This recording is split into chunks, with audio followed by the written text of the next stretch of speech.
Educational creativity চ্যানেলে সকলকে স্বাগত। আপনারা জানেন সুপ্রিম কোর্টে আজ কোর্ট নাম্বার 11-তে জাস্টিস সঞ্জয় কুমারের বেঞ্চে ছিল এসএসসির গুরুত্বপূর্ণ মামলা, যেখানে এজ রিল্যাক্সেশনের বিষয়ে একাধিক ক্যান্ডিডেটের বসতে দেওয়া। আরেকটি বিষয় ছিল ভিডিওগ্রাফি বিষয়টি মুখ্য বিষয় ছিল না, এটি গৌণ বিষয় ছিল। তো এই মামলায় আজও বিচারপতি ঝাড়লেন একটি পক্ষকে। তো পুরো বিষয়টি শুনানিতে কি হলো বলবো। আপনারা জানেন 5 নম্বর আইটেম আর 5.1 নম্বর আইটেম ছিল ঠিক 10:35 নাগাদ এই মামলার শুনানি হয়, প্রায় 5-7 মিনিট শুনানি হয়। সেই মামলায় কি কি হলো জাস্ট প্রথমেই বলেন যে how many such people on this matter, মানে কতজন পিপল এখানে রয়েছে। তো 4 নম্বর এবং 5 নম্বর কি 5 নম্বর পয়েন্ট 1 ম্যাটার, কল্যাণ বন্দ্যোপাধ্যায় বলেন 5 আর 5.1 ম্যাটার এখানে রয়েছে। জাজ বলেন 3 ডিসেম্বর জাজ pass a order all untainted unselected candidate eligible for this exam, এরকম একটি কথা বলেন। তারপর বলেন এই মামলাটি তো এখনো কোনোভাবেই চ্যালেঞ্জ হয়নি।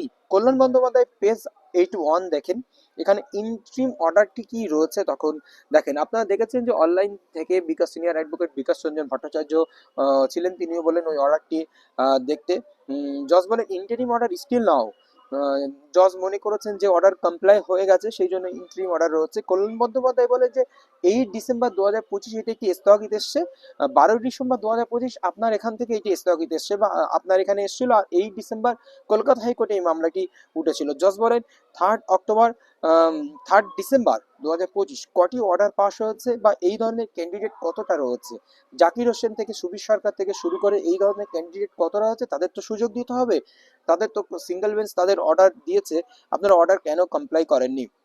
কল্যাণ বন্দ্যোপাধ্যায় বলেন যে আমাদের ইন্টারভিউ ইতিমধ্যে কমপ্লিট হয়ে গেছে, 8 জানুয়ারিতে কমপ্লিট হয়ে গেছে এই ইন্টারভিউ। আমরা এখন ডে আফটার টুমোরো আমরা মেরিট লিস্ট পাবলিশ করতে চলেছি। তাহলে আমরা কিভাবে এই মুহূর্তে এই কাজগুলো সম্পন্ন করব।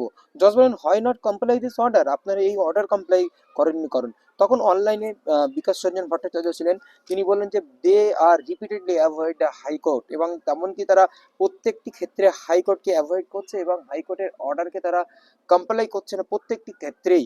কল্যাণ বন্দ্যোপাধ্যায় বলেন তারা 8 ডিসেম্বর এই ফাইল করে সেটা স্থগিত এসেছে 8 ডিসেম্বর।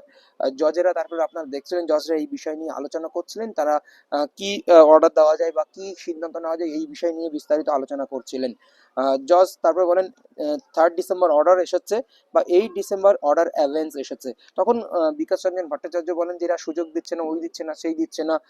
মূল কেসে আনটেন্টেড আনসিলেক্টেড এজ রিল্যাক্সেশনের কথা বলা হয়নি, শুধুমাত্র যারা টিচার ছিল তাদের এজ রিল্যাক্সেশনের কথা বলা হয়েছে। তো সেহেতু যারা এই যে মামলা এজ রিল্যাক্সেশনের বিষয় জাকির হোসেন থেকে শুরু করে তাদের এই মুহূর্তে আর সুযোগ দেওয়া হলো না, কারণ ইন্টারভিউ কমপ্লিট হয়ে গেছে।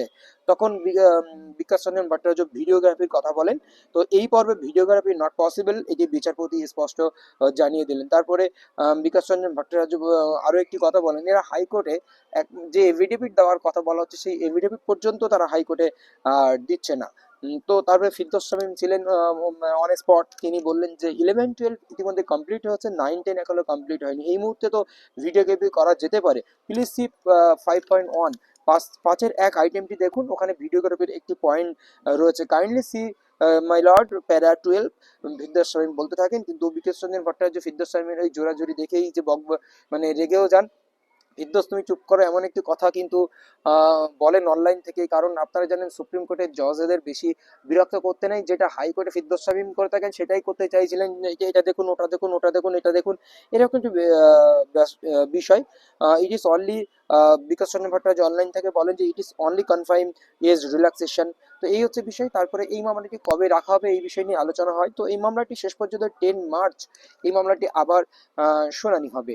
তো আপনারা বিষয়টি বুঝলেন যে জাস্টিস সঞ্জয় কুমার এই মুহূর্তে এসএসসির কোনো ম্যাটার সঠিকভাবে ইন্টারফেয়ার করতে চাইছেন না। এবার এটাও দেখলেন যে কমিশন যে ম্যাটারগুলো হাইকোর্ট অর্ডার দিচ্ছে সেটাও সঠিকভাবে কমপ্লাই করছেন না, কারণ সুপ্রিম কোর্টে আসলেও বলবে আমাদের এটা হয়ে গেছে, ওটা হয়ে গেছে, এই মুহূর্তে আর এইটা করা সম্ভব না, ওটা করা সম্ভব না, এরকম একটি পরিস্থিতিতে কিন্তু এসএসসির ম্যাটারগুলো দাঁড়িয়ে যাচ্ছে। তো সেই জন্য যে অ্যাকচুয়ালি যারা বঞ্চিত, যারা এজ রিল্যাক্সেশন আনটেন্টেড ওয়েটিং লিস্টের ক্যান্ডিডেট, তাদেরকেও কিন্তু সুযোগ দেওয়া উচিত, কারণ তারা এই দুর্নীতি হওয়ার জন্য ওয়েটিংয়ে রয়েছে, তারা চাকরির সুযোগ পায়নি। তারা এজ রিল্যাক্সেশন যদি টিচাররা পায় তারা কেন পাবে না, এটাও একটু বড় প্রশ্ন। তাদেরকে সেই মুহূর্তে কমিশনের সুযোগ দেওয়া উচিত ছিল।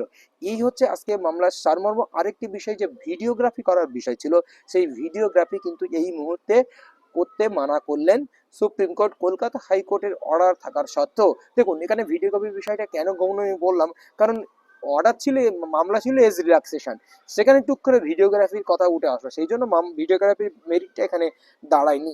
এই হচ্ছে আজকের মূলত আপডেট। মোটামুটি আজকে বিকাশ রঞ্জন ভট্টাচার্যের পক্ষ থেকে বা বিদ্যাসায়ন যারা ছিলেন তারা কোর্টের কাছে বেশ একটু চাপই খেয়ে গেলেন এক প্রকার বলা যেতে পারে। ধন্যবাদ।